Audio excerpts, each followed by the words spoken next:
Please rise for the Pledge of Allegiance. Pledge allegiance to the flag of the United States of America and to the republic for which it stands, one nation, under God, indivisible, with liberty and justice for all.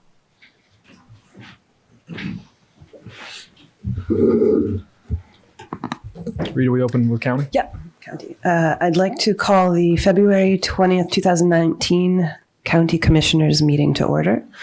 We have no other announcements, I believe, than this meeting is being video and audio recorded. And is there any public comment? Seeing none, I believe there's no new business, so we'll move on to approval of minutes and warrants. Move to approve. Second. All those in favor? Aye. And moving on to commissioners' reports and comments. Hearing none, is Motion there? to adjourn. Second. All those in favor? Aye. Aye. Meeting adjourned. That was done in 52 seconds. Yep. Nice job, Rita. Anytime. All right, I'd like to call the February 20th Select Board meeting to order. No changes to the agenda that I'm aware of. Announcements. Same announcements as for county. This meeting is being video and audio recorded. There is no board meeting next Wednesday, February 27th. Thank you, Libby. Is there any public comment that's not on the agenda? Janet?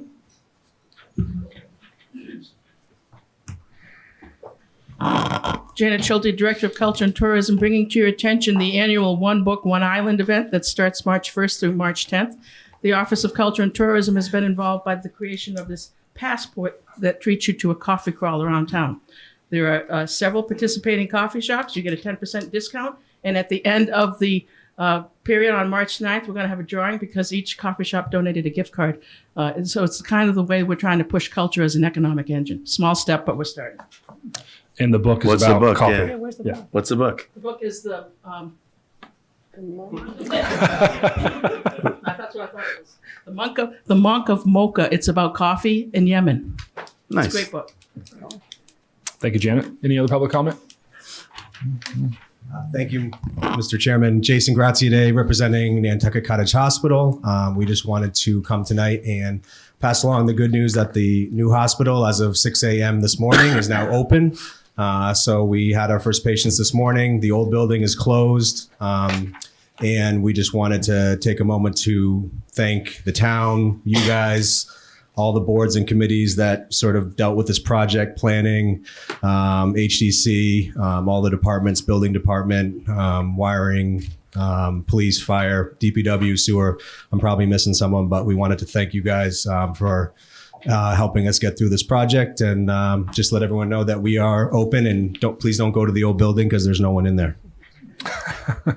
Thank you. Well, the new building is open 24/7. So we have two entrances now that are in use. The new ER entrance is off of Prospect Street. It's just up the hill from the old one. And then the physician clinics for doctor's appointments and such is open from the main parking lot. There's almost like a little alleyway between the two buildings right now. There's a ramp that goes up to that entrance. So that's the one to use for doctor's appointments. Until the main entrance can be used after the demolition. And there's also, I saw this morning you guys provided a valet. We have a valet service for patients at the ER entrance. Mm-hmm. That's at the new ER entrance off of Prospect Street. So if you can't find a spot or it's busy or you're late, we want to make it convenient for folks during this interim period when the main entrance is not open. Thank you. Thank you. Looks great. Any other public comment tonight that's not on the agenda? Okay. Seeing none, there's no new business. Is there approval of minutes, payroll warrants, and treasury warrants? So moved. Is there a second for discussion? Second for discussion. I made a change. I wanted to make a change to the minutes because when we discussed last week, I asked to combine the two articles. So I wanted to reflect that. That was not supported, but I did ask and got the tenor of the board was not to do that. So I wanted that in the minutes. Okay. All those in favor of those changes? Aye. Aye. That motion passes 4-0. Pending contracts. Any questions or comments from Libby? I don't have any. Okay. I move approval. Second. All those in favor? Aye. Aye. I have one question. Motion carries. Yeah, on the sale agreement Walter Glowacki bought, is that 8 2002 electric cars? Yes. So the town owned 8 cars, or how were these? These were, I believe, given to the town some time ago through Don Allen, and they were kind of giving them around. However, there was a thought at the time that they could be used by the town for sort of mini runs here and there, but it turned out they were not actually eligible to be on the road. So it didn't work out very well. The airport, I think, may have taken a couple to use internally on their property, and at one point DPW may have had one, but it didn't really pan out. Good question. Well, I looked, I said 8? All right, on to consent items. Request for approval of application for change of beneficial interest for annual alcohol license. This is for Murray's Beverage Store. This is, I think, pretty much when the entity changes or the S Corp, 25% moves around, I'm assuming. Any questions? Motion? Motion to approve. Second. All those in favor? Aye. Aye. And I'm abstaining. I sell them drinks. Okay. Citizen Department request. We have request for approval, change of management, change of ownership interest of seasonal all alcoholic beverage restaurant license for Ventuno. Make a motion to approve. Second. All those in favor? Aye. Aye. A motion carries. On to public hearings. We're going to open a public hearing. Consider the taking of portions of Lincoln Avenue.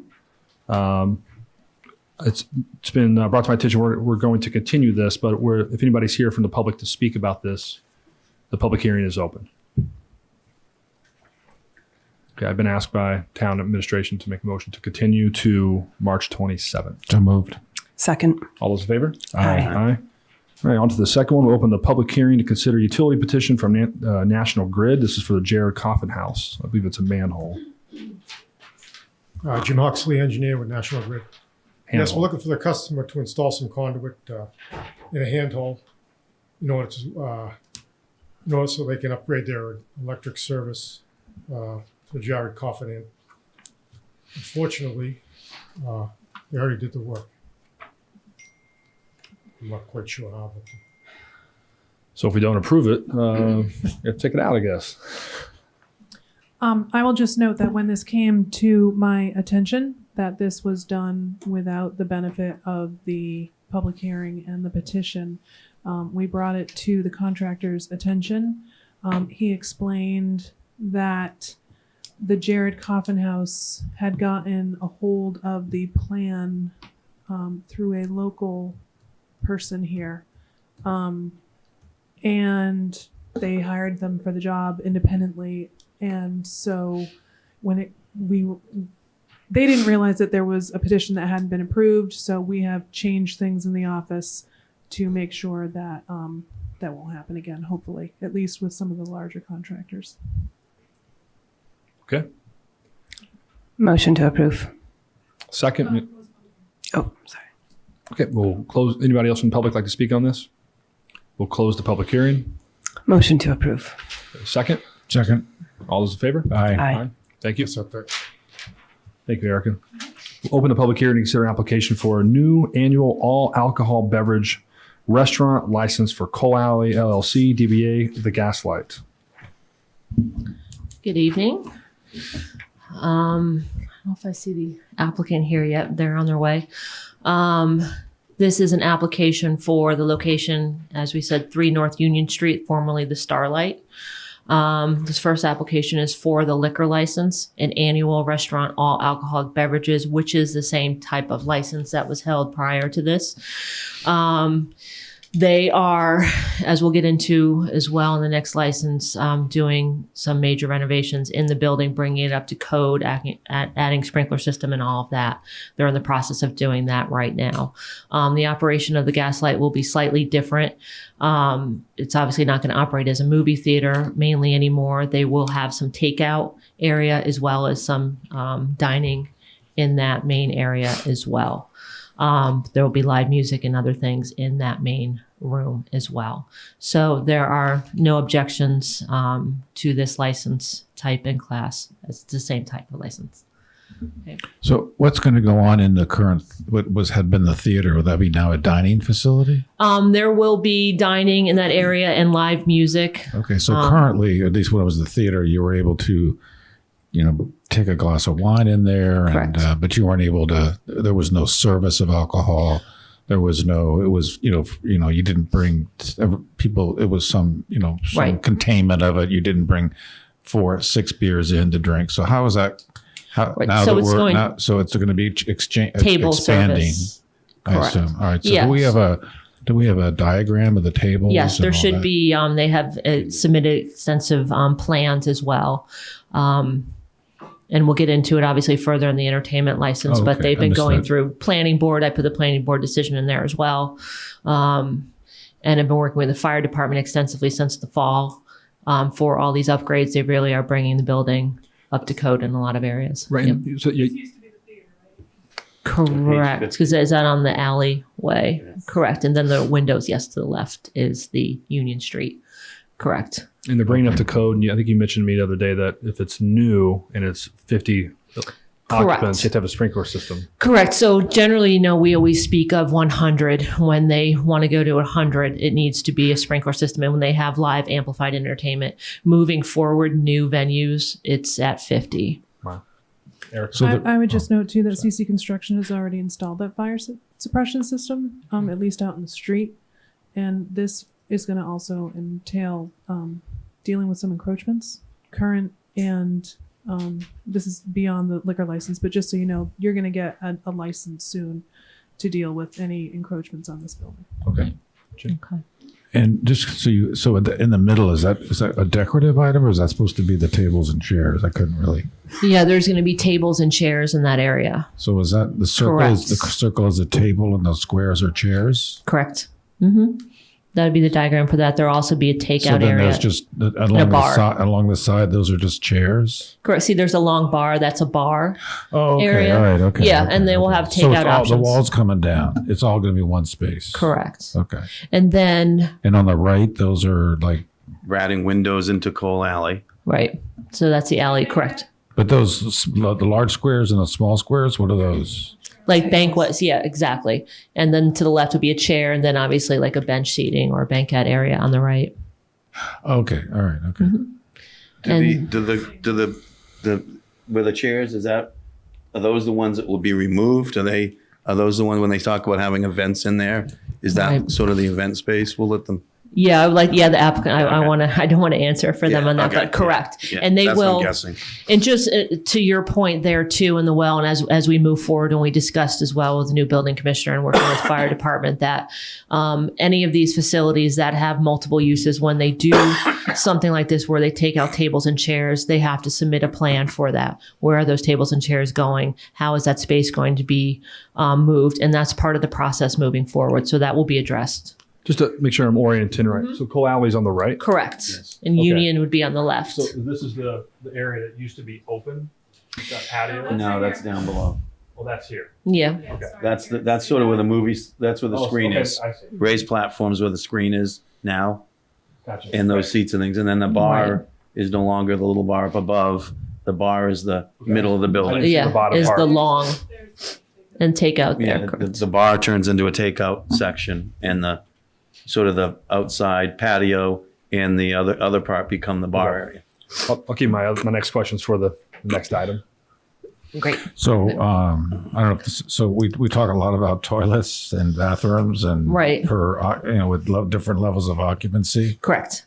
So tell me how they've. So as far as that, and I think, and certainly someone correct me if I speak incorrectly on this too. So the occupancy number that obviously once we go through this and all the final plans are approved and inspected, the final COI number and occupancy number is a life safety number only. The bathrooms and any other sort of zoning type of things might pull that number down, but there will be a top number and that's going to be occupancy only. I think they have bathrooms determined upon occupancy, correct? But okay, I get a thumbs up that's from Roberto, that's what that is. Okay, so depending on two how bathrooms.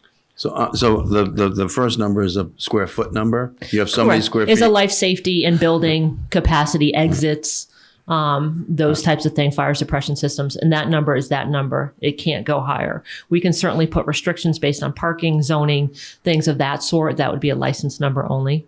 So there's a difference there in that. But they'll have enough bathrooms, as you know, if they have a certain number of people, they'll need that. And this has all been vetted through all the departments. And takeout is takeout for food only, of course, no alcohol through that location and Right. takeout. Is there anyone here from the public like to speak on this? This is a public hearing. Any other comments for the board? For Oh, Andrea? where's the applicant? Not here. So The applicant. Yeah, they emailed me, said they were on their way at 6, so I apologize for that. I don't Yeah. know why they're here you yet. should, I've got Yeah, I questions for the know. applicant. So Still. So, yeah, I would like them to speak to that too as well. Yeah. But liquor wise, as far as all the requirements are met. Yes, I believe so. I think you would, Are you representing the Gaslight? Yeah. yeah. Could you- Okay. Sorry, miscommunication on my part. I That's all right. apologize. We've been talking about it for about 5 or 10 minutes. We I had- sincerely apologize. I That's okay. thought it was 7. That's okay. We had some questions for you. I Absolutely. think Jim had some. My name's Liam Mackey. hi. Liam. Maybe you just kind of walk us through the layout, the number of seats, how the business will be conducted, and what the offerings will be in the different areas, just for information. Absolutely. So we're slated to hopefully open on June 15th. This year, at least for peak season, we've decided just to focus on a dinner service, building up towards a lunch service and maybe even some breakfast offerings down the road. So just focusing on dinner service now, it'll be available in all areas, including the patio.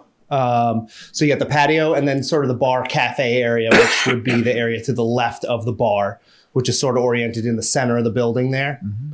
And then on the other side, formerly the theater side, with the elevated platform for performances, the dinners also will be available there.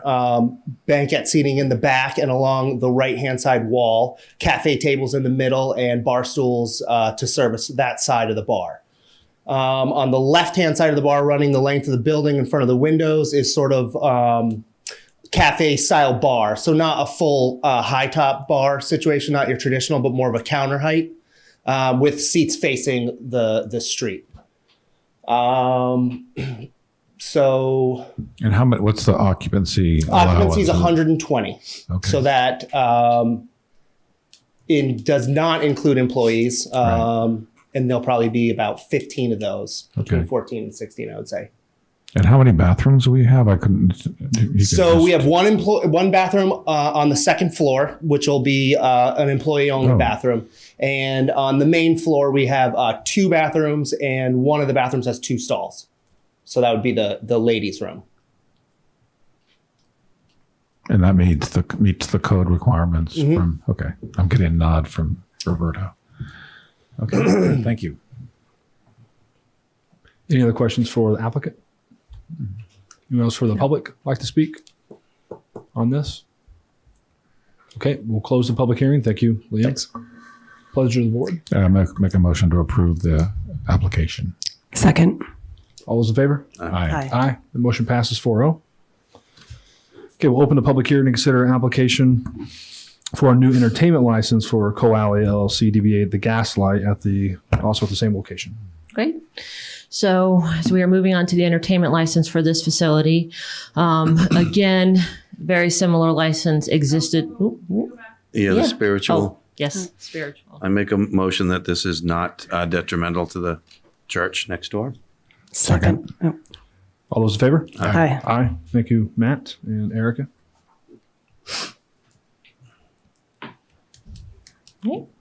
Okay. So again, they are requesting a entertainment license with a full entertainment license, which would include live entertainment, background streaming, entertainment. Similar, the former occupant, the Starlight, did have a similar entertainment license.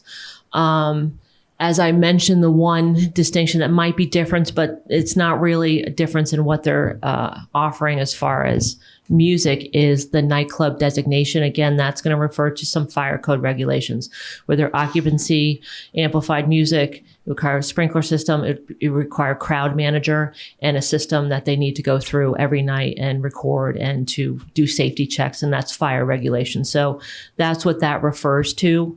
Not necessarily the operation, but it's going to be amplified music, occupancy, and those types of things. So that might be the one difference.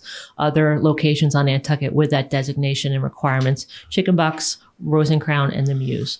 So that's what that refers to. Again, they're going And to is have that licensed for all areas of the correct. including the outside patio? Correct. As was with the Starlight. It's not a difference from what they're doing. What they have done is a couple things. As we mentioned, they're bringing the building up to code, improving obviously a lot of things in that building that needed to be done, adding the sprinkler system. They have had a professional sound engineer designing the sound system as well. They have, and I'll let them speak to this as well, have a noise mitigation plan that was submitted to the planning board. That decision was also included here. And they will need to go through final inspections with the planning board as well as fire and building, obviously, in this process to make sure those things are followed as well. And again, I'll let them speak to that as well. So that was improved with the planning board, the plan that they submitted. You know, they addressed some concerns from some neighbors and things of that sort in that decision. And again, I would ask that they address the improvements they are making to the building in that area as well. I think, and the other concern, I think the fire department obviously added the comments that they've been working very well with them throughout this process. They have to go through final inspections, but they have been following every single regulation as we've been going through. And as long as they continue to do that, they have no objections to it as well. And again, you know, the concerns of that area as far as the queuing of the line in the street, things of that sort, we would ask that obviously be considered as well. So. Thank you, Amy. We'd like to hear from the applicant on the noise mitigation work you've been doing and what you plan to do with live music bands, where it's going to go. Kind of walk us through it. To speak to the noise mitigation first, it's kind of a two-pronged effect going on here. It's important to my partner Caleb. Inside the inside of the venue sounds really good.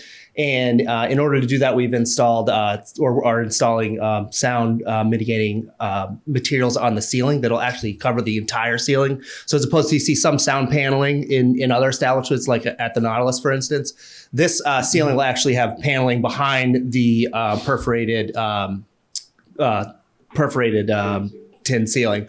So there'll actually be sound mitigation covering the entire ceiling, which will help the venue sound really good from the inside and also help to keep sound in. So every sort of detail on the venue side has been addressed to make the inside sound as good as possible. And in doing that, will also help the sound stay within the venue. As far as the patio goes outside, that's going to be reserved for more of sort of the 3 to 6 time zone. Same thing the Starlight always did. It's probably only a solo act or maybe two people, one monitor if the sound is amplified at all. Trying to focus more on the acoustic realm of that area being the patio. And then later on, after the dinner service, there might be live performances on the elevated platform inside the venue. So you're not planning on doing until midnight, 1 a.m. on the patio live band? It could be a possible. I think we didn't want to rule that out, but that would not be the everyday plan. If you want. Okay. I just wanted to add that Caleb Cressman, we're putting the stage in the room where the movie theater used to be, and that space is already super well insulated for sound for being a movie theater, mostly to keep sound from the street coming in when people are watching a movie. But there's already in those walls a lot of sound mitigation stuff. How are you going to deal with the new proposed windows into Cole Alley? Will those be closed? Are those a different type of window? Yeah, those are just to kind of let natural light in. Right. And then at night, we would definitely put, a treatment on there that would help with light and sound. Okay. Those don't even have the ability to open. Oh, they don't have that? Yeah. All right, great. Perfect. Any questions? No. Well, let me get my thoughts. So just let's go over the.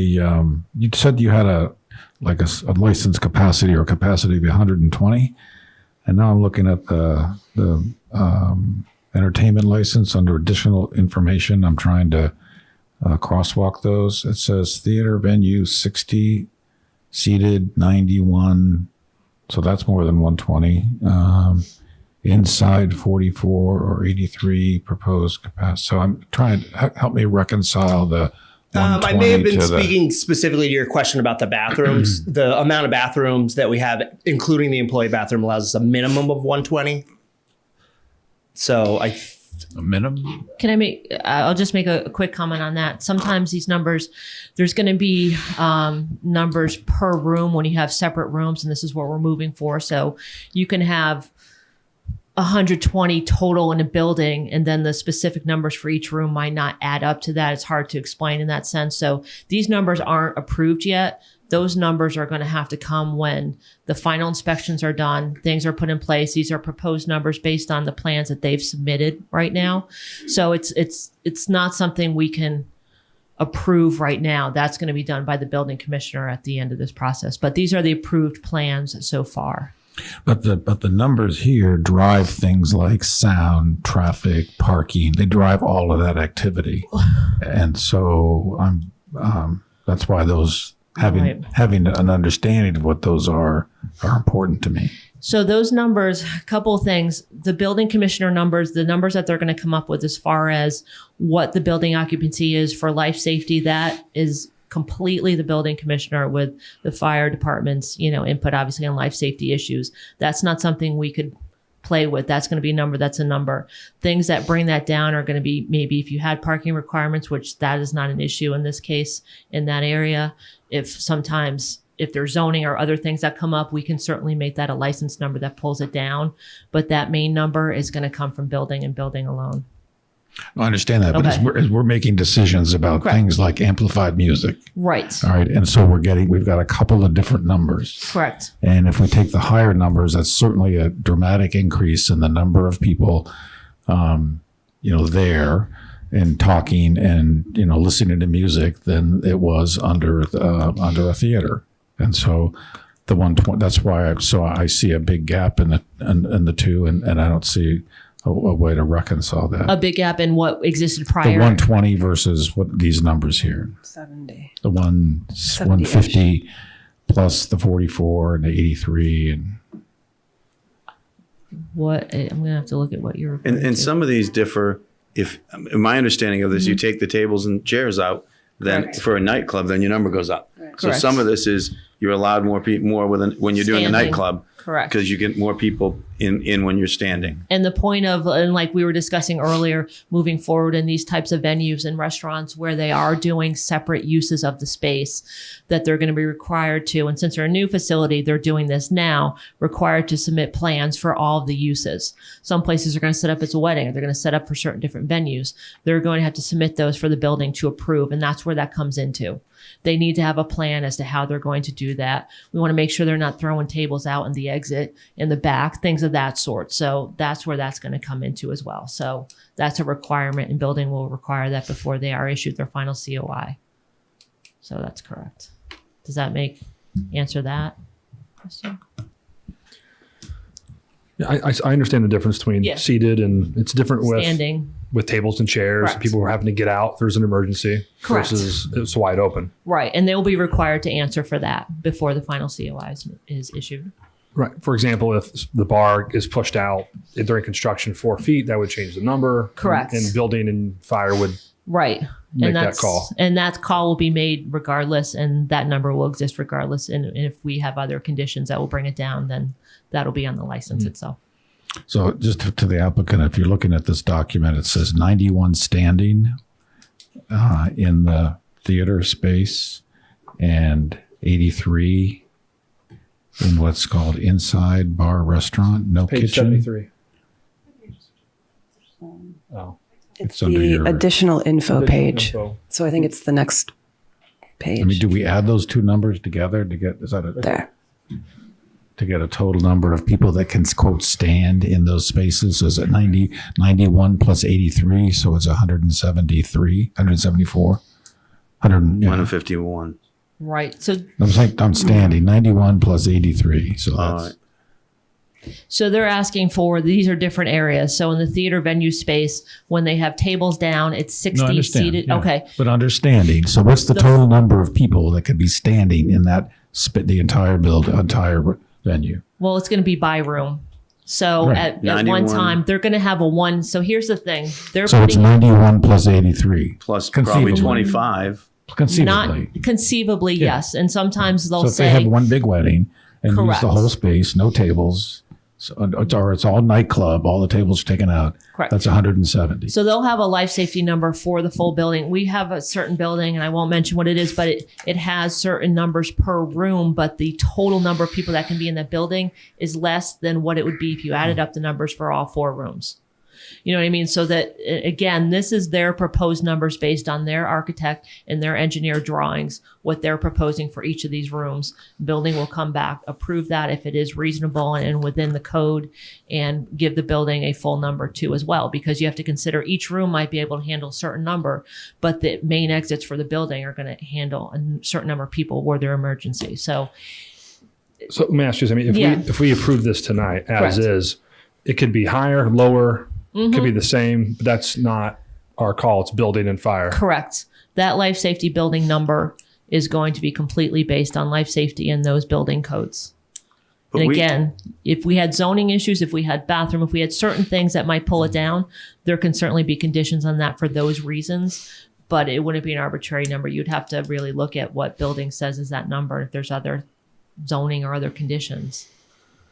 Yeah, we have to be careful, because what's happening now is when we changed the rules downtown to say no parking. Parking drove a lot of the occupancy numbers, Correct. and a lot of the occupancy numbers were based on parking and when their hearing was, and 10 years ago and 15 years ago, and we ended up with what we had. Right. As soon as they threw that out, that puts the whole burden. It's no longer, it's off of the planning office, and the burden is over here into licensing, et cetera.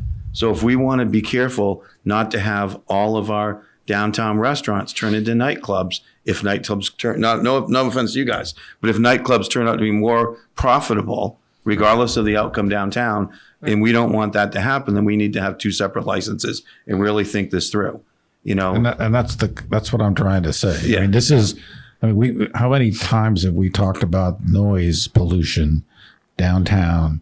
In some of the, we've had certain, noise complaints. People come in. We've had residents come in. We've had owners of restaurants come in and talk about what they've done to close windows, and so and this will just add.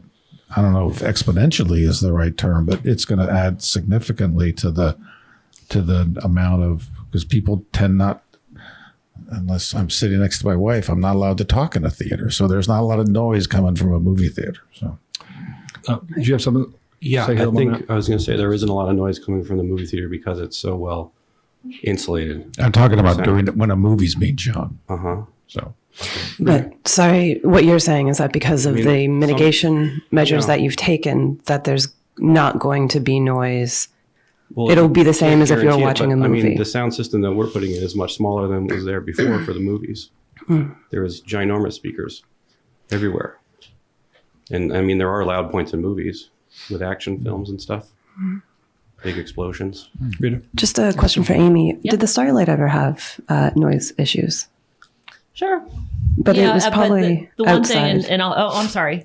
There's certain things, and I can let them speak to some of the improvements they're making too, and some things I found out that I didn't realize. I lived in the area too for 3 years and could hear it often. They had speakers apparently on the roof or the top of the building area, projecting out so people would hear things and that sort of thing that we discovered really through this process too as well. So I feel like they've been making the effort to bring the building up to code to make it safer, obviously, and make these considerations for the noise as well. The one thing too is that they are coming in saying we are a live entertainment venue. We are providing these services. We're not a restaurant. Then suddenly they become a live entertainment venue at 10 p.m. So at least they're starting out with this goal in mind, and they're making what we're requiring to operate this type of facility.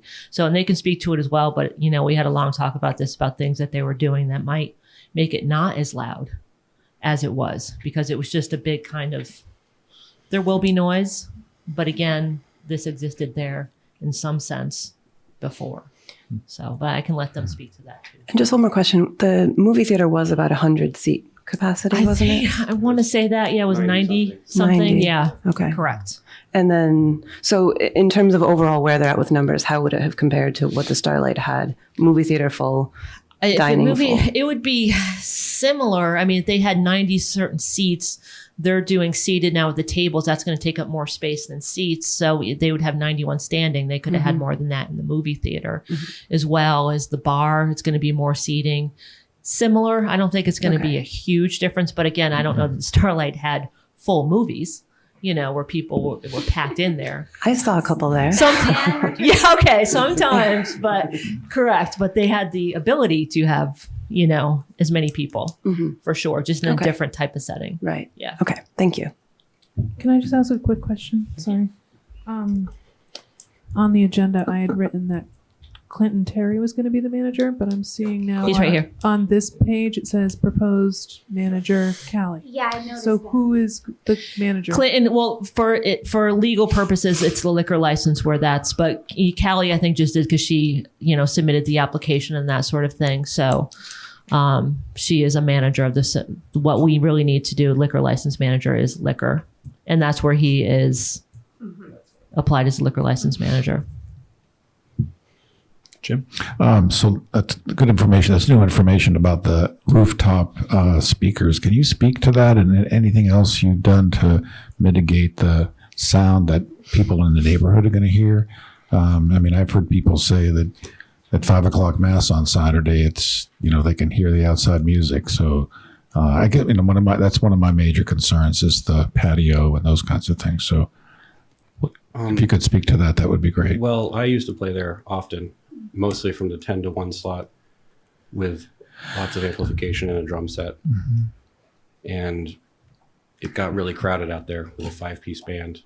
And so now that we have the stage inside, we can move that kind of entertainment inside the building, which will make it quieter and allow more people to see it.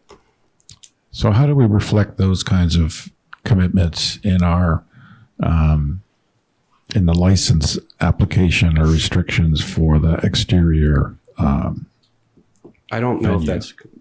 I'm just asking. No, I'm asking. Yeah. how to So, do that. I think what they propose too outside, they certainly want the opportunity for some evening entertainment and that sort of thing. But what we've discussed as far as noise and things of that sort is understanding the amount of speakers, the location, where that's bouncing off of. If they're only having one speaker out there, and certain levels of that sort, I think that's the best way we can. If you want to do hours, that's certainly your prerogative to do so. If you want to restrict to certain hours or certain, types of things. But I think it's important for us to identify the type of amplification they have in these certain areas and where it's located and the ability to address it should it become a problem. And so, do we have that? Do we Was have? it do we know what that is? What's that? As far as the number of speakers? Yep.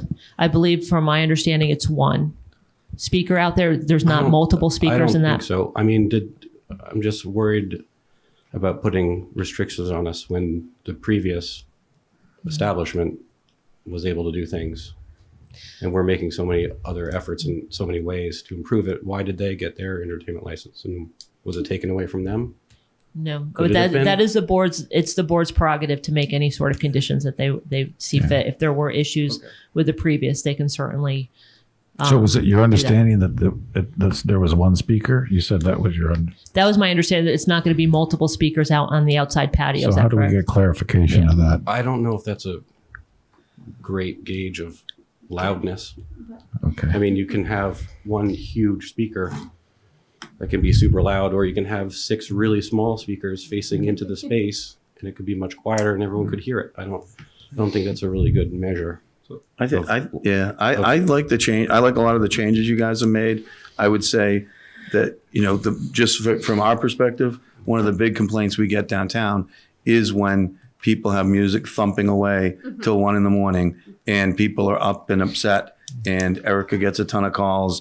And then what happens when that happens is we're back here at the next year, and we're cutting your hours back.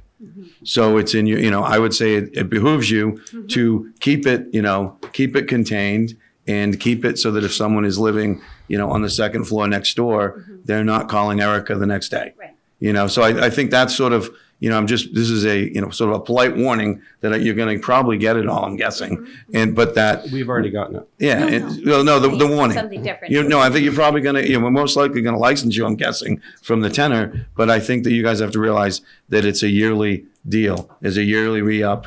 And we take very seriously the people who don't pay attention, and we cut their hours. So, I do think everything you've done here is great. And, in my comments about sort of the venues becoming nightclubs is sort of more of a big picture argument that we need to think about. Do we want every restaurant on the island, and how do we deal with that? We're not saying we deal with that with you guys, but I think that's something as a board going forward. Erica, did you have something to I add? just wanted to say, I think there was an informal agreement between the prior licensee and the St. Mary's Church that they didn't play outdoor music between 5 and 6 because they were having issues with 5 o'clock mass. Do you recall that? Very I don't vaguely, think, but I don't think it was memorialized in their license. No, but it wasn't. was something And- between them. And I that don't they think it had was worked out. consistently adhered to. So that might be something to consider. The church could change their services. I would highly encourage, the proprietors to work with them and pull back the music if they're doing mass or whatever. But that could be a restriction we could add too. That's possible. I would not vote for that because services could change. So they need to work with the abutters. Well, you could say no loud music outside during church services. Or no we could do amplified. that. Yeah. That No. would just, Do you mean no amplified music? Yeah, no Well, amplified music. no interrupting the church services next door. I mean, that's, which you guys aren't going to want to do anyway. So it's, it's kind of, it's sort of common sense. But I think that is. I think that's good. Just want to make sure that there's not anybody from the public that wants to speak because we could go here for a while. This is a public hearing. Does anybody else want to comment? Okay, I just wanted to check. Rita, anything else? No. So I'd just like to add that as a condition of the outside entertainment to not, have loud music during church services. I'll second that. With the public hearing is still open.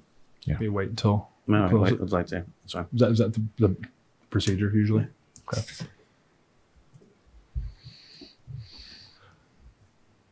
Anything else you guys like to say before we close the public hearing? I mean, just to speak to the general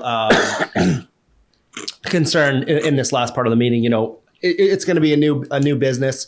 Unfortunately, the Starlight went out of business the last time, so we are planning on being busier, but we're definitely planning on integrating into that part of downtown as much as we possibly can, fielding any concerns from neighbors. We don't know what those concerns are right now, but we are 100% willing to work with any reasonable requests put upon us by neighbors or obviously by you guys. So it's kind of like, we don't know what the issues are going to be. I think with any kind of venture in this nature, there is going to be issues. Just like when you build a house, there's going to be some surprises. When you build a business, there's going to be some surprises. And we're more than willing to work with our neighbors so that we can come to agreeable terms for everybody as best we can. And the irony is we probably know more about that than you do because this is new to you. I'm sure. And we hear this, a lot. So that's all we're trying to do. So. Rita? I would just like to comment as well, though, that I think while this particular venture is new, that at least half of you are very seasoned business owners in the downtown area. And I think that, my hope would be that the courtesy to the neighbors, particularly the church, would extend beyond services. So if there is anything in particular that would merit not playing amplified music or loud music, that you would pay attention to that. Yeah, A funeral, yeah. that might be considered a service, but so then that event goes beyond the service hours. So I would be more akin to giving them a year to get started, trust that they've been good business owners to date. If we are getting complaints, then there could be restrictions. That is the prerogative of the board. But at this stage, I think I'm comfortable with giving them a year. Rita, I'm going to echo your comments. I was going to say go down that road before you did. is this isn't 4 people from off island that we don't know, right? They run a good business now, and I think they're going to be great neighbors and integrate in the community as best as they can. So I'm confident of the 4 people who are here, who are listening to what we're saying, and but I do see an issue from 12:30, 12:45 blaring a live band outside. I would just encourage to minimize that as much as possible. I'd rather see what Rita said, how it goes for the first year versus giving you 3 nights to have a full band outside and restrict it. Can I just speak to that, Callie Keever? It is. We don't want to box ourselves into a corner by agreeing to anything, but we are putting so much effort and time and money into the inside space to make it a true live music venue in the heart of downtown Nantucket that it doesn't behoove us in any way to be putting people out on the patio around the clock until 1 o'clock in the morning. We want them coming inside and playing on the stage that we're building for them. But we just also don't want to say it will never happen. And if it were to happen, it would be under the circumstances that we've already discussed. We're not having a speaker on the roof blaring out to the rest of the town. So we understand that completely. Mm-hmm. And for us, for our business model to succeed, we've run all the numbers. It's not live music outside. It's live music inside in the venue. And we've done a lot to mitigate that sound. So I think we hear what you're saying, but we just want the opportunity to do our best the first year and listen to all of the concerns. And we just want a shot. So, yeah. Thank you, Callie. I would second that they've been very responsive along the way and have worked with all the departments very well and have, again, the business that they do run currently, we've not had issues with, and they are always very responsive to really bringing this building up to code. So I'll say that. That's fine. Thank you. That's helpful. Anything else before we close the public hearing? Okay, we'll close the public hearing. What's the pleasure of the board? So I'll go back to my earlier motion that we asked them to refrain from amplified music outside during church services. And I guess, I understand I think it's great. It's a local, group of local folks. I appreciate that. But I get concerned when I hear things like, well, we have an understanding there was only going to be one speaker. And then we don't want to be, hemmed in by that. So that's, if we didn't have that confusion, I may not feel as strongly as I do about this, but I do think we should have those restrictions during church services. Clinton Terry, applicant. So we have that's what's called a motion. So we're deliberating now. So just give me one second. Is there a second for Jim's motion? This isn't to approve the whole entertainment license. This is just for this particular. I'm sorry. No, this is adding a restriction. I'll second it just for discussion. I'd like to hear. Clinton, go ahead. Yeah. I just want a clarification for what church services meant and/or which church.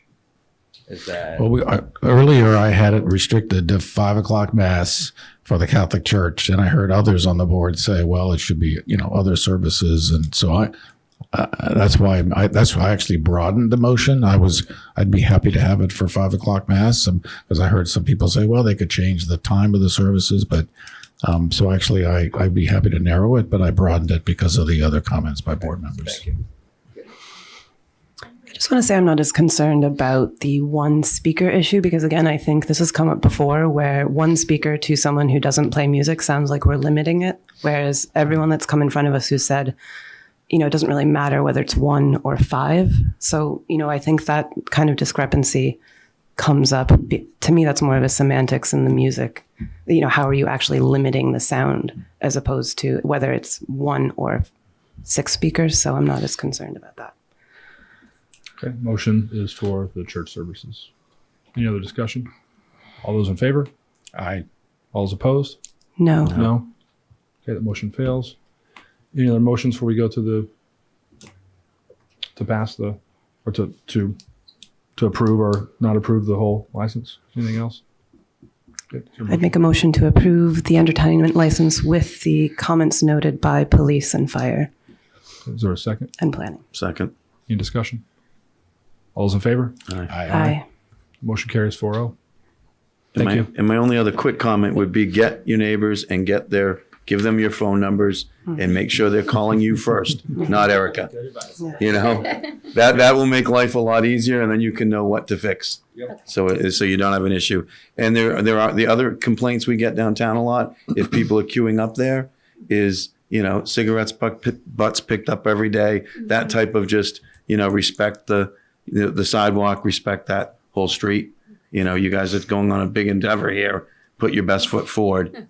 But I think it's exciting. That is funny that you mentioned that, because I do clean team every Saturday downtown, and I always did in front of the Starlight because it was just absolutely terrible in the road with cigarette butts. Yeah, and if you are popular, you're gonna have to figure out what to do with line out there.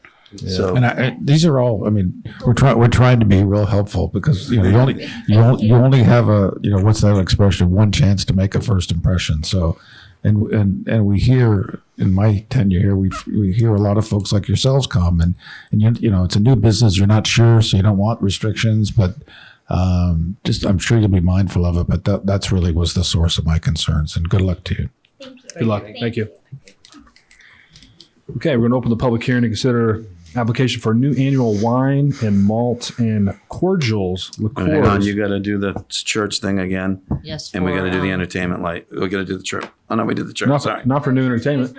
Oh no, we're done. I'm this one. Yeah. Sorry.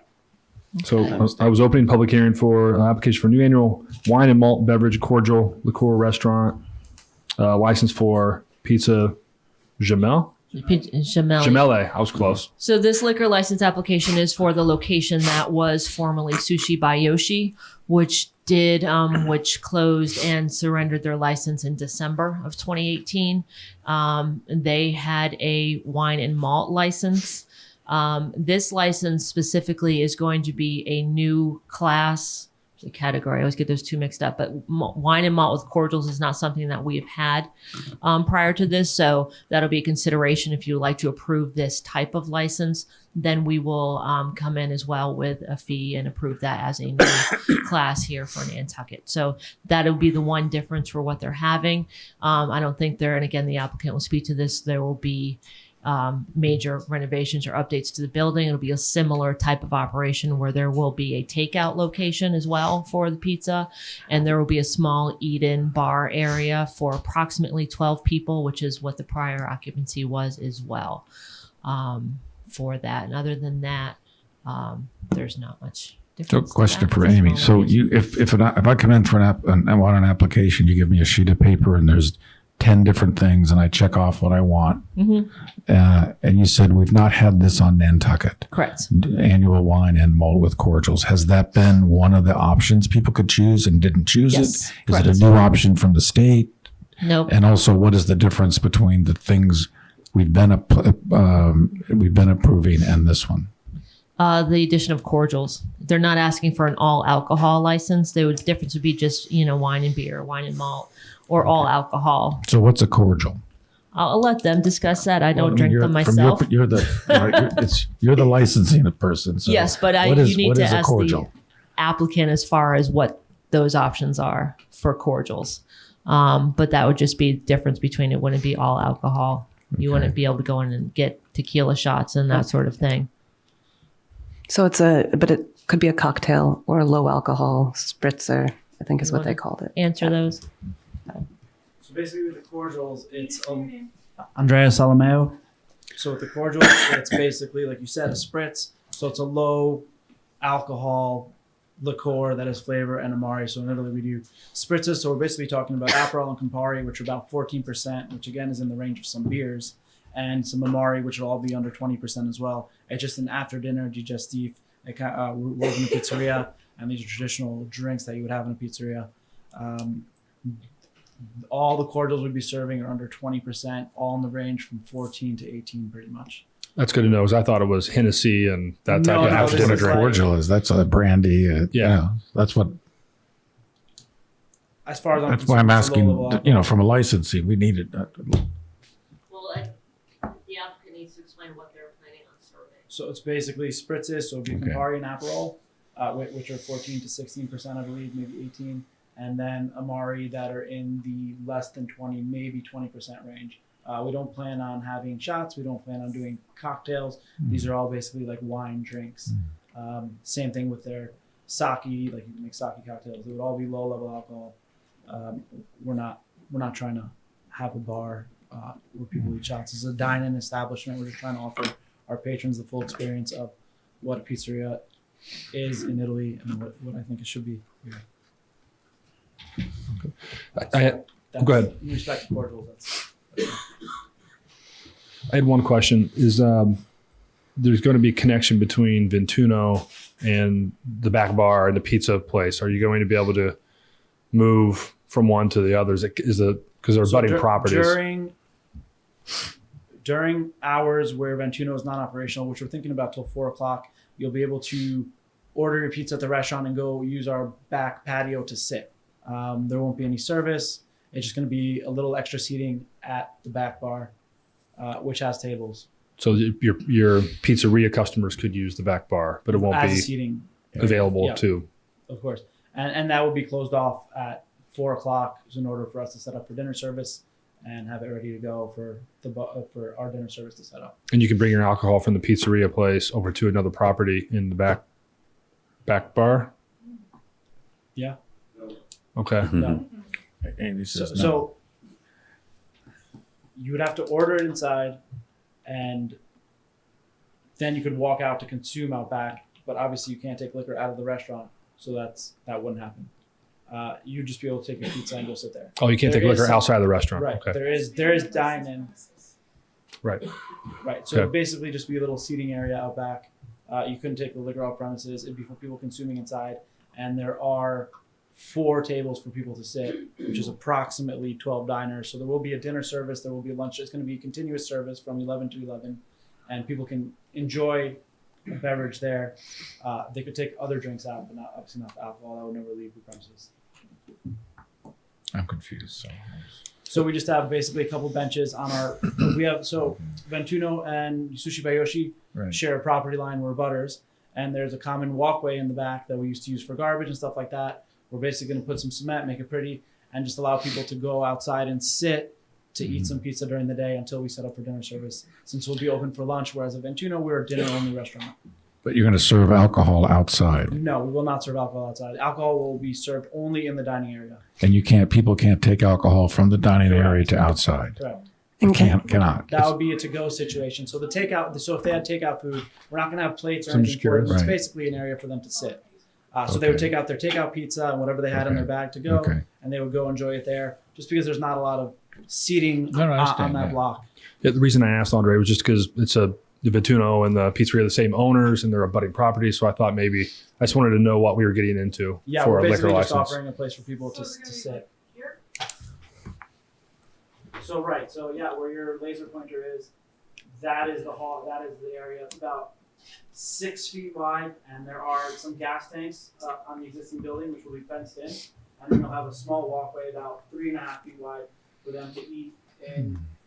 Where that circle is, there's some outdoor patio seating. We have, some outdoor tables with some landscaping, and they'll be able to enjoy it there until 4 o'clock, basically. So that's our back patio area where that circle is, the compass. And there will be tables available for seating. It's like kind of like the benches at something natural, something that's what we're thinking. Just an area for people to sit down and enjoy it because our space is so small that, with takeout and people eating, it might be too crowded for people to eat in there since there's only 4 tables. I'm not trying to throw a wrench in your plans. I'm just trying to see how it's all going to go work together. Yeah. And what are your hours going to be? Are they?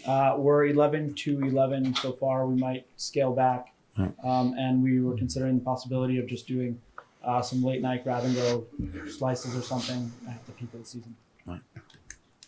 To 11 or to 1. Till 1. We're considering that if it all works out. But the liquor license is 11 to 1, right? Is that what we're Right, asking? and on the liquor license thing, we're not trying to be a bar. We're not trying to serve. We're not trying to do alcohol late night. We'd actually try to avoid it. But if there were restrictions on hours, if that's a concern, we'd be amenable to that.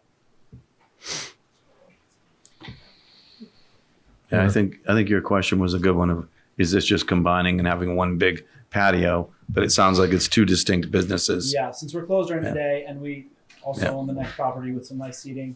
We'll let people enjoy the back bar, nice open area, just to sit and consume food, and then we'll have to go clean it up, set up for our dinner service as we usually do. Okay. Well, Amy and licensing, we'll figure all that out, whatever's Yeah. appropriate. Yeah, and I would just say, and I think he's addressed this too, as well as when they are open in the back bar, that it's very specifically closed area. It's not open for folks back there to wander off with drinks out into the street or kids to get in. Yeah, there is a gate that will be closed, and Right. we also almost always have a door guy, someone checking ID, and also making sure that people don't sneak in from that side. We currently do that already, so we're very aware of. We've been really good about people coming in and out and controlling the crowd and making sure everyone has IDs and no one's crowded or being rowdy. We like to be on top of that. And we often hire police officers during the summer to do that. Is there anyone from the public that would like to speak on this? This is a public hearing. Okay. Any other thoughts or questions from the? So I will stop beating the dead horse. So, but one last question for Amy. So if you get a license for a cordial, and we've listened to the applicant saying what they mean by a cordial, if there's a state definition, what is the if you know, assuming there's a state definition of a cordial, just like there is for beer and malt liquor. It might be percentage, but I wasn't given a specific list.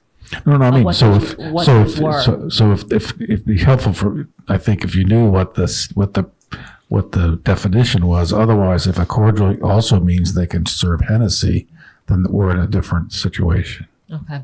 Well, I wasn't given that as a percentage. Go ahead. I'm sorry. I looked up the definition of cordials because I was wondering Right. myself Okay. last week Yeah. when I was preparing the agenda, and I believe it's any alcohol that's been flavored either by infusion or smoked or anything like that. So it's a flavored liqueur. So that's brandy It's and very- Hennessy and all that stuff. No. No. No. I just looked it up liqueur. too. It's not it's a Kahlua and Bailey's and Amaretto. Yeah. and- yes, A correct. liqueur, The yeah. after That kind dinner of stuff. drink. Okay. Yeah. Yeah, I had to look it up, Jim. And it does really sound like it's in keeping with what they're trying to do with the pizza. It's the Right. Italian style The light experience. digestives. Yeah. Correct.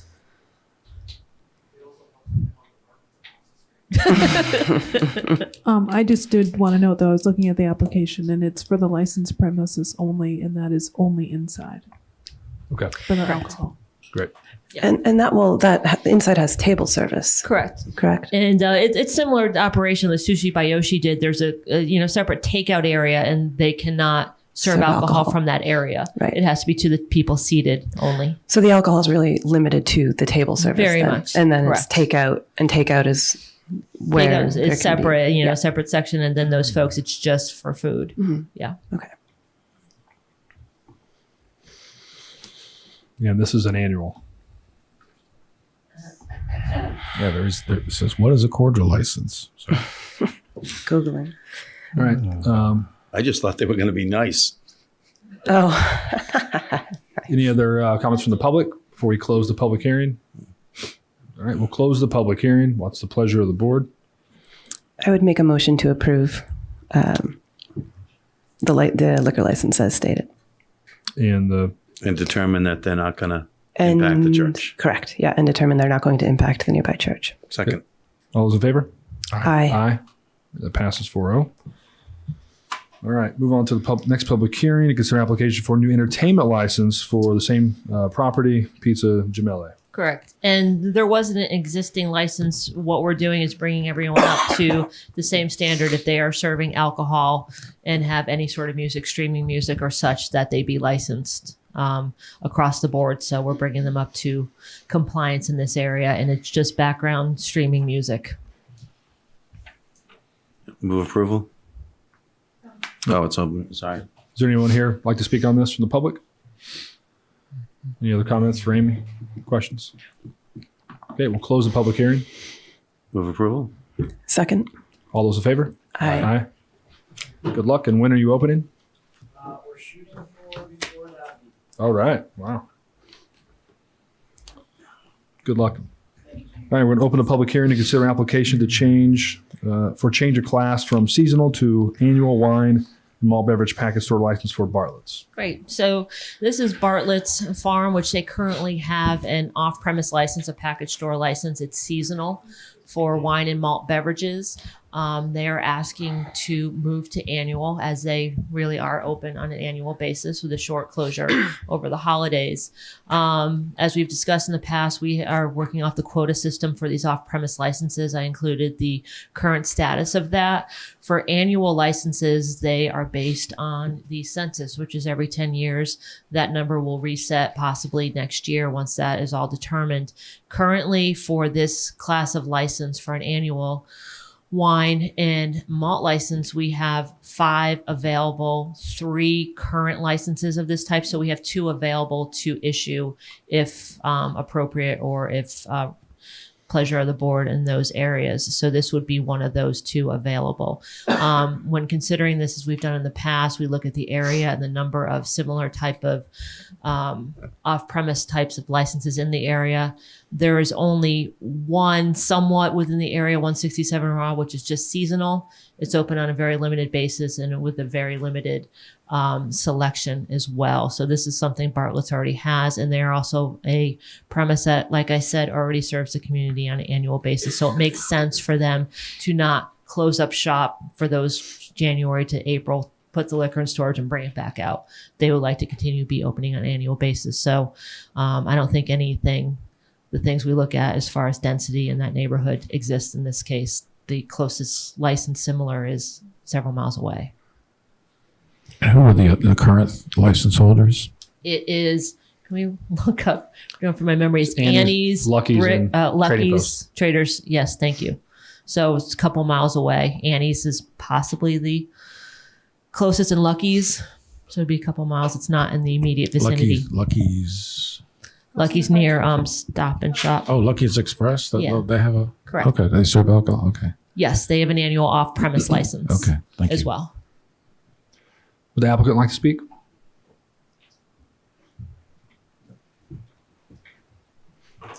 Good evening, John Bartlett, president at the farm.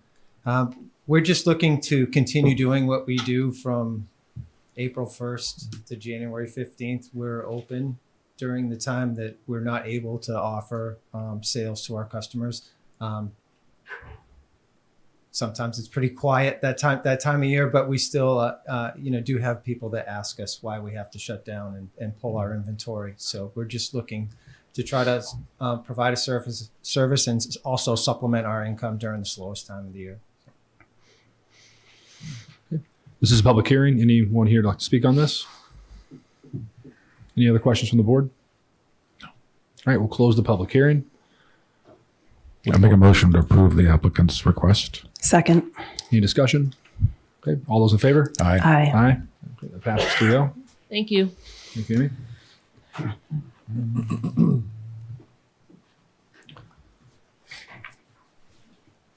All right, we our next public hearing is the next one a public hearing. The Board of Sewer. Okay, we'll open a public hearing. The Board of Sewer Commissioners consider an amendment to the Nantucket Town and Sconset Sewer Districts for Article 68, 69, 70 of the 2019 ATM. So, Mr. Chairman, just want to give you a little background on this. Section 10 of the Town of Nantucket Sewer Act allows for sewer districts to be amended after a public hearing conducted by the board having charge of sewers, which is the select board currently. And it also requires the approval of town meeting. If the board were to vote no, town meeting vote would, a 2/3 town meeting vote would be required. That hasn't happened very often. The 3 articles that are on the warrant now, one is a town-sponsored article, the other 2 are citizen-sponsored. They've gone through the review process with Public Health, Sewer Department, and Planning. And the recommendation is to vote to approve the sewer district amendments, and that is supported by town administration. Okay. Is there anyone here who'd like to speak on this? This is a public hearing. Okay. Any questions for the board? All right, we'll close the public hearing. Pleasure of the board. Make a motion to approve the recommendations I'll second. and to make those changes. All those in favor? Aye. Aye. I just one comment. I think it's this has been a great process that we initiated a few years back. It's great to have the technical support and expertise advise the board as we make these decisions. Thank you, Jim. Right, town manager's report. Just wanted to go over some upcoming agenda items for your meetings in March. March 6th, you will have a report from the marijuana RFQ committee. We had our hopefully final meeting yesterday, and we'll be giving you a report for your March 6th meeting. The energy coordinator is bringing in somebody from Green Communities to give an overview of what being a green community means. We have 2 HDC appeals and select board comments on 2019 annual town meeting warrant articles. What's not on here, which came up a little bit later after I had done this, is the final approval of the hazard mitigation plan and potentially a discussion about the cable television license renewal. At your meeting on March 13th, right now we have a follow-up discussion about Baxter Road and the Wisconsin Beach Preservation Fund project initiated by the Nantucket Coastal Conservancy.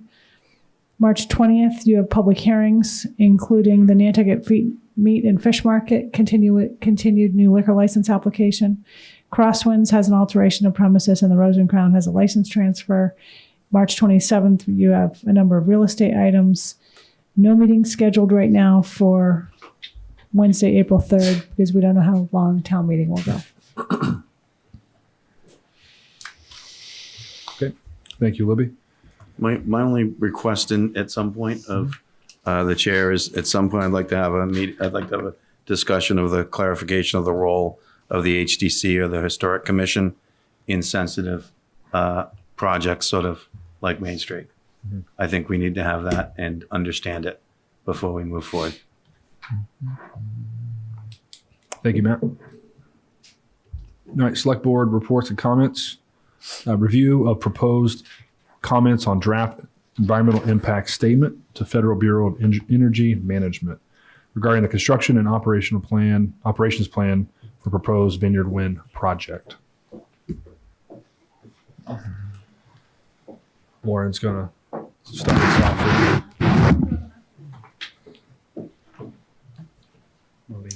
Good evening, Lauren Sinatra, Energy Coordinator for the town, appearing before you tonight for a general offshore wind update.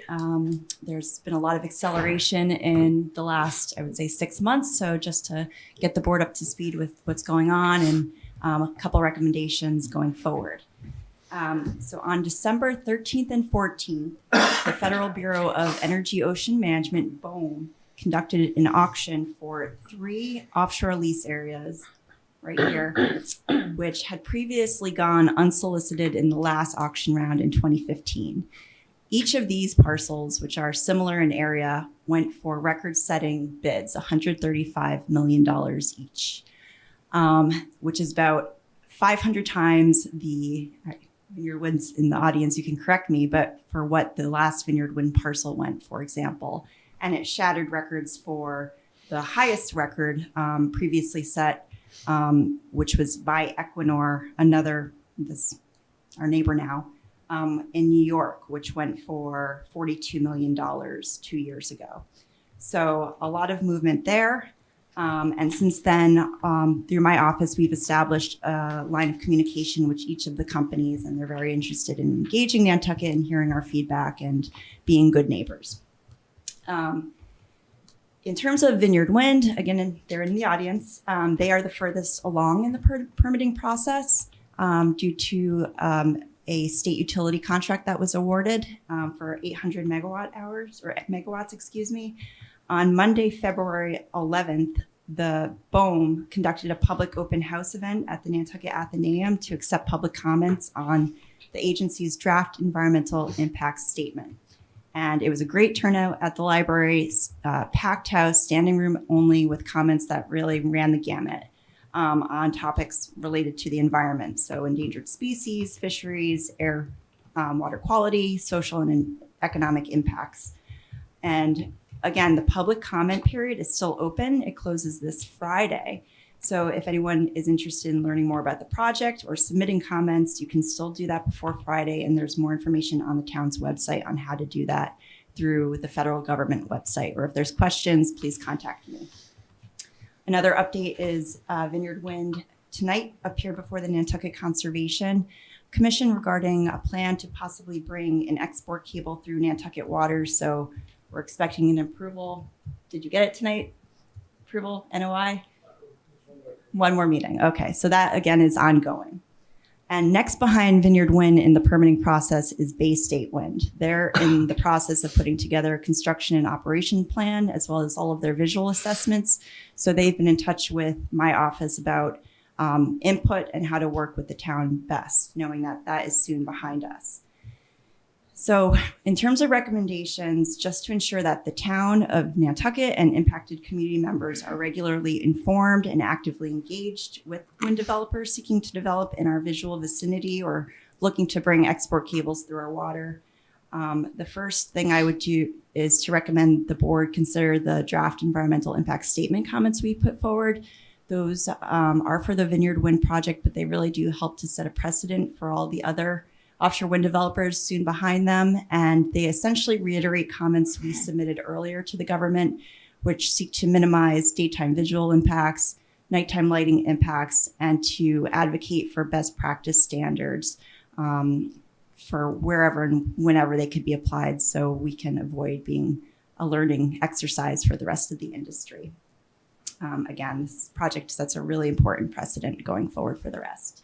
And then the second recommendation would be to assemble a formal advisory committee and as a work group to the selectmen and town administration. And they would maintain the clear and transparent communication channels with the offshore wind developers. They would evaluate local environmental, economic, and visual impacts to the community, determine appropriate mitigation and minimization efforts, and also negotiate for tangible community benefits, which are standard in the industry and could take the form of a mitigation fund or economic development arrangements or other things to be negotiated, which are standard in the industry. So with that, I'm happy to answer any questions. Where does the record money go? The federal government. It goes to the federal government? Absolutely. And I don't want to know what they're doing with it. I can also give just a little context and background. It's been sort of probably over the past year or so that I've been working with Lauren and a couple others, speaking to different developers, mostly really related to the lease sites that were coming up to bid. And throughout the process, we've just really come to realize that the town needs a little more support from this board and from within the town itself in being able to advocate for sort of the dual opportunity of supporting renewable energy projects, but also really acknowledging that, there are certain communities like ourselves that will be impacted, whether it's visually or whether it's physically, and making sure that we're advocating for the maximum benefit. And so this was really something that came out of many of these meetings and discussion that, we felt it would be important to be discussing at the select board level now as it's happening, but also for future, having a little more support for Lauren to know how far to take some of these, negotiations and looking for as much benefit to the community as possible. And for me, this really speaks to at the moment where Nantucket is, in that these are renewable energy projects that we need. But as an island in the situation that we're in at the moment, we're not really able to access directly renewable energy. So if we have energy goals in the future, we're going to have to find ways to do that as an island without direct access to this. So hoping that some of these agreements will facilitate that for the island.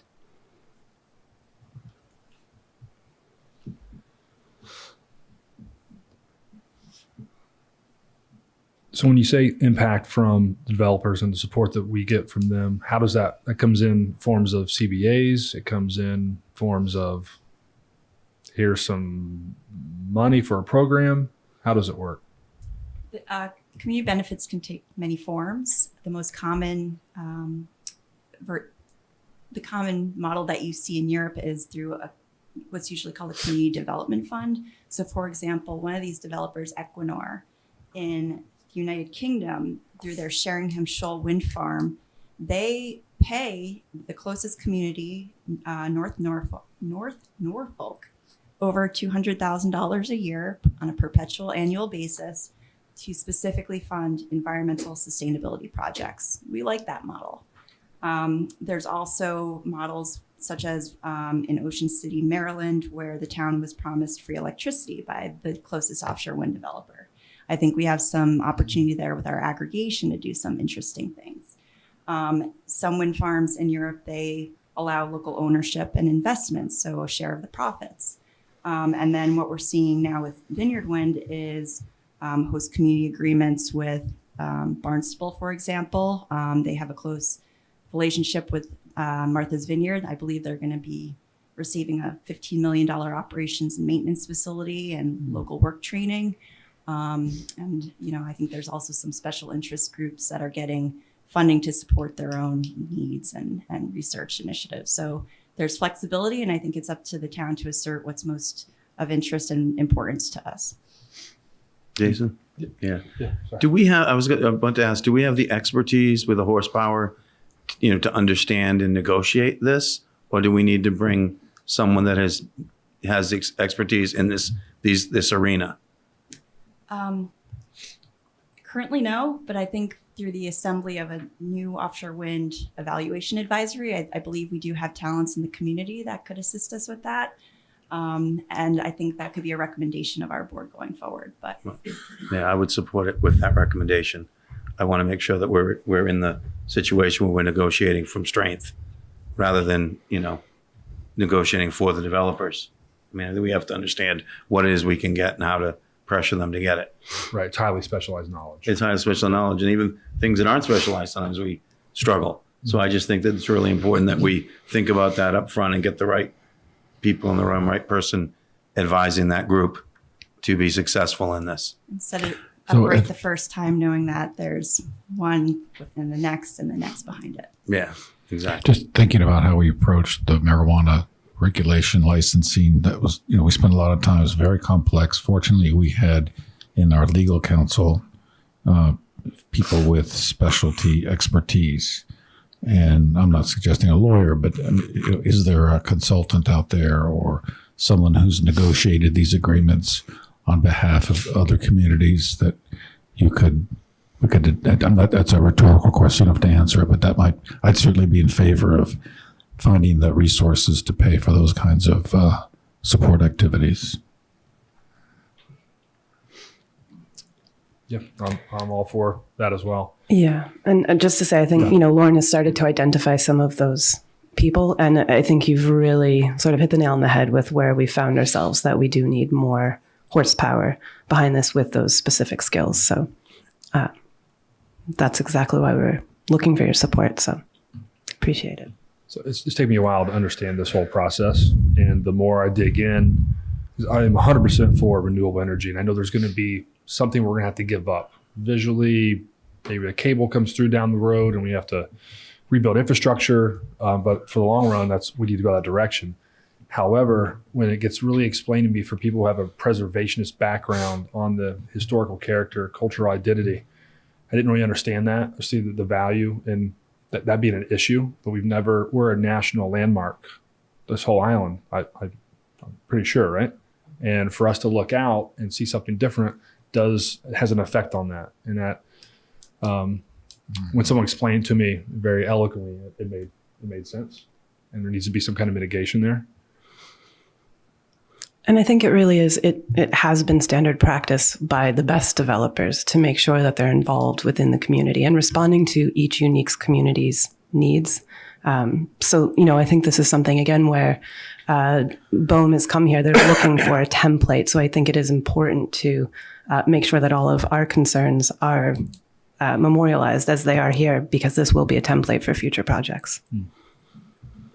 I think we can push hard for mitigation and also still be 100% for renewable projects. It's not one or the other. Yeah. I think the community's come a long way. When I was on the FinCom, this was so contentious, and even suggesting that we, engage and try to negotiate, which was what I was doing, was very unpopular at the time. And I think that in 10 or 15 years, the tenor has changed quite a bit in the community. We'll find out, but I think.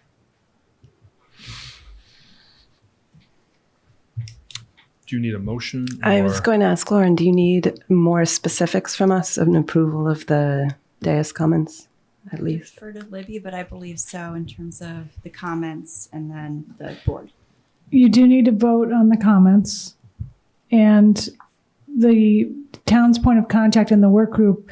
I think we would like you to confirm via vote that the town's point of contact for the offshore wind farms and any town issues is through the energy coordinator, and that the work group can be set up through town administration, but that it would be a group that can advise the board on whatever issues come forward having to do with the wind farm. And we do have some local citizens interested and involved.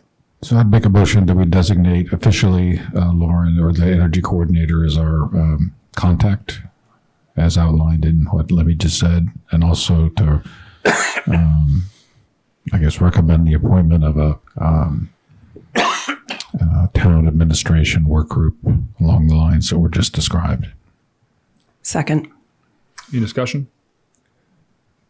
All those in favor? Aye. Aye. Did that also approve the comments? Yes. Okay, it did as well. Thank you. Tobias? Great. Just some general comments. One, I think it's really important that the board is having this discussion. As a whole, I think it's really important. I applaud Lauren for bringing it. I think, as a community, we're involved. And I think as we look around Massachusetts and around the country, we're seeing a transition to 100% renewable. Hawaii's made that commitment. California's made that commitment. Washington, D.C. has made that commitment. Massachusetts will come very close to it this legislative session. There's a number of items that are being discussed for a 100% renewable energy bill. And so I think when we start to think about that in the context of Massachusetts, we should be thinking about, as we transition to electric vehicles, as we transition to heat pumps and move away from fuels, we're going to need a lot more electricity here. So when we're talking about, that transition that's going to take place over the next 20 years, when we're looking at the bigger picture of energy in our community, we used to be an export of energy. Let's be 100% renewable. Let's bring a cable from one of these offshore wind farms to Nantucket. And I think, what that takes as a board, as a community, you just voted this evening to, ask for the first third of the turbines from Vineyard Wind's project to be pushed back. I think if you had a conversation, with them, it's kind of hard to say, we're looking for benefits and looking to work with you, but also we want to just push these back. So I think, more conversation should be had. And I wanted to let you know that I'm here. And over the last year, I've really seen, I've been a huge advocate for renewable energy. I've been an advocate for Lauren and the work she's done, trying to facilitate a conversation with, a very complex, changing world. Energy is as complicated as healthcare. And so one of the things that I've done is I've worked over the last year to kind of put together a team, recognizing that, it's challenging for the town to negotiate on all these different pieces and be an advocate for these pieces. And so when I was over on Martha's Vineyard, I learned a lot about Vineyard Power and what they had kind of done as being like a community liaison for wind projects. And so I'm going to be looking to do that on Nantucket. And so I support, the creating of a work group and facilitating more conversations and kind of looking at the big picture. I think it's important. And I also say, I'm on the Marine Mammal Alliance Nantucket, so I'm very concerned with whales and those impacts. I'm conscious of them. I'm really, a big advocate for fisheries. And so I'm very conscious of those pieces. So I just applaud the board for thinking about this and bringing it up to your discussion. And I hope you talk about it more than you do liquor licenses. So a question for Tobias. I know when you've talked about, wind farms and others, you've prefaced your comments that you're appearing as a representative of Vineyard Wind. You didn't say anything tonight, so you're no longer representing No, them, no, or- I haven't. So I worked with Vineyard Power, which is a Vineyard nonprofit Power, out of Martha's Vineyard, and over the last 3 months, I haven't worked for them officially. I don't get paid by them. So you're not okay. Yeah, I'm totally independent. Good. Thank you. You know, Appreciate it. I'm running for selectman, and B, I think it's they've kind of evolved to their project where Nate and Rachel are here. They're from Vineyard Wind. They're great people. Nate's out of Provincetown, so you talk to them. They know more than I do. I just would like to make a comment as well about what Tobias mentioned with requesting that the turbines be pushed back. I think that the sort of the workshop or the feedback meeting that we had with BOEM back in January, these were discussed, and there was very much a realization that we had to find a balance between economic feasibility for the developers and then our requests. And while I think we aren't really in a position to demand things that are not economically feasible, I think this is the kind of thing that is important to memorialize in these kind of comments, because future projects, future developers will read these and maybe will understand better some of the problems, the impacts that communities will have as a result of the project. So again, I don't think the intention, my feeling is the intention isn't to be adversarial. It's to really just voice the concerns about the impacts that are there. So. And we never proposed to do away with a third of the project. We said 6 turbines, the northernmost 6, and you're going to be reducing the footprint of the site anyways with larger turbines. So I think that was an inaccuracy to say. More.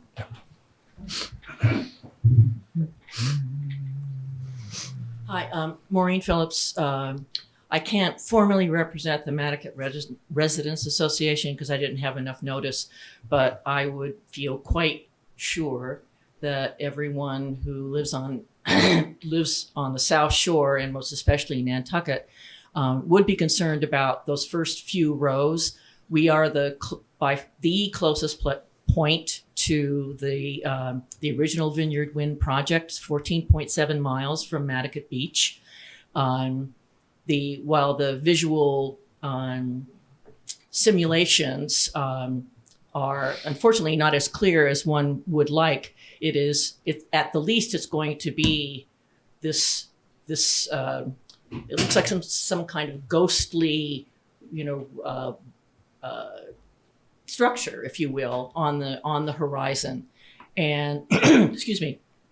So what we would look for is part of the beauty of Nantucket and of all of our beaches is that it helps. It's part of our being a National Historic Landmark, as Jason mentioned earlier, and it's something that is really important for us to maintain kind of how we've been in the ocean. We are an island, and so I still want to be able to feel I'm on an island and recognize that when I'm at the beach and walking on the beach, and everyone else along the South Shore as well. So I would just say this is going to be a significant permanent source of profit for Vineyard Wind and for these other entities. Clearly, the business arena has recognized that if something's worth 500 times more than it was a few years ago, that there's money to be made, and this is extremely valuable.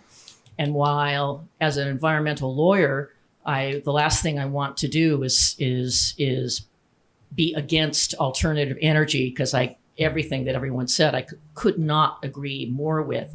But this is going to be a permanent relationship, and I think we should have the best possible relationship. We are literally going to be really close neighbors.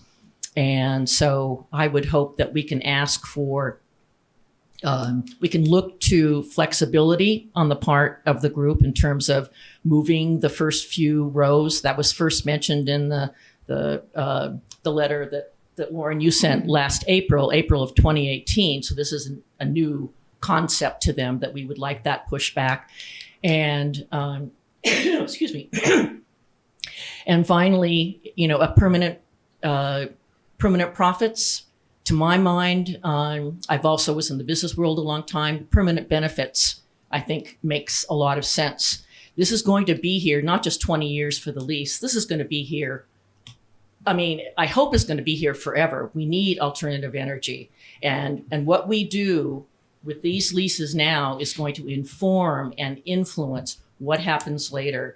So I really want us to be as intelligent as we can and supportive of alternative energy and looking towards these permanent neighbors to be the best possible neighbors.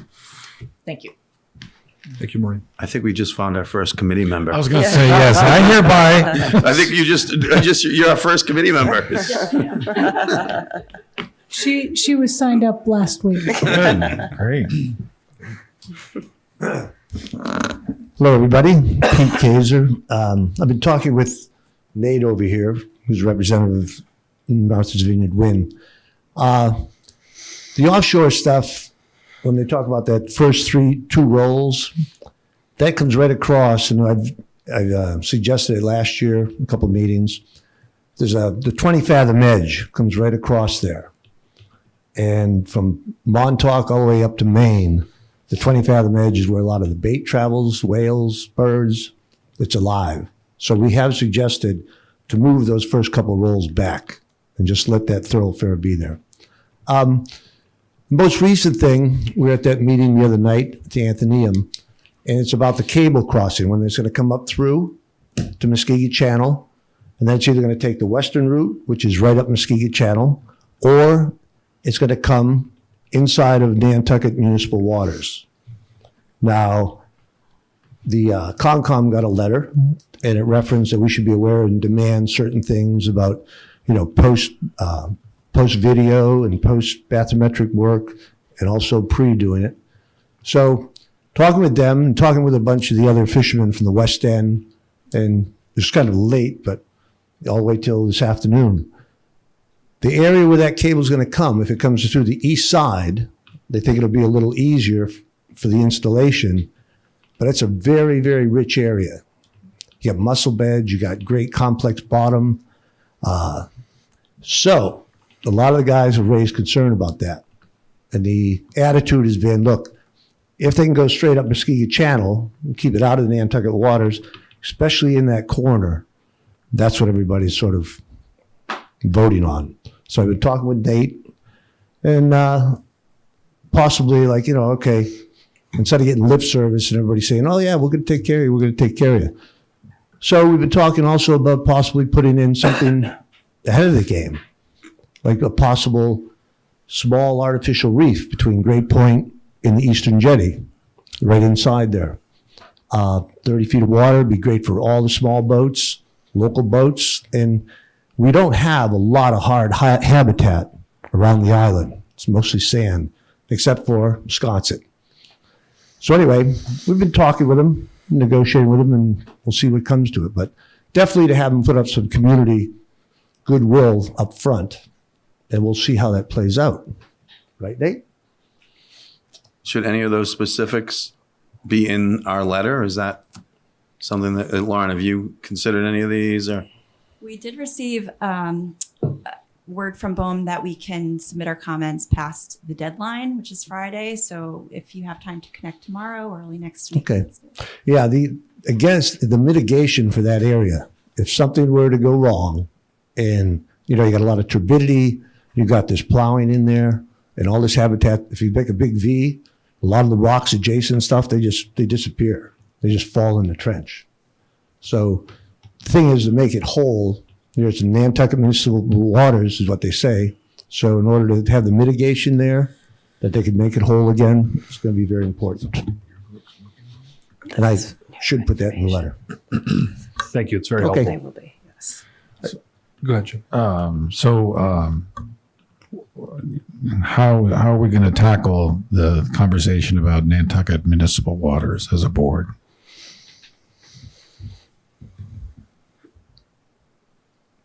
I'm asking the board members. Yeah.